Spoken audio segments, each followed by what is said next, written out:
സ്നേഹാഭിവാദം. Thank you sir. വളരെ നല്ലൊരു ഉദ്ഘാടന പ്രസംഗം കാഴ്ചവെച്ചവന്. അമ്മാതിരി കമന്റ് വേണ്ട കേട്ടോ. നിങ്ങൾ ആളെ വിളിച്ചാൽ മതി. കടക്ക് പുറത്ത്. അപ്പോൾ ഇനി ഞാൻ സംസാരിക്കുന്നതായിരിക്കും നല്ലത്. ഈ ചടങ്ങ് നിർവഹിക്കണമെങ്കിൽ ആ ചടങ്ങ് നിർവഹിച്ചുകൊണ്ട് ആരംഭിക്കാം. ഇനിയൊരു ചോദ്യമില്ല. ഒരു ചോദ്യമില്ല. അവസാനിച്ചു. ചോദ്യം ഇനിയില്ല. അയാൾക്ക് ചെവിടും കേൾക്കുന്നില്ല തോന്നുന്നു. അന്നൊരു ശരിയായ ഏർപ്പാടല്ല. ഞാൻ സംസാരിച്ച് അവസാനിപ്പിച്ചതല്ലേ.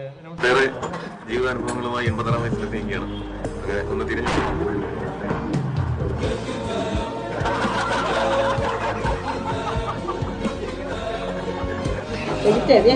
അതെ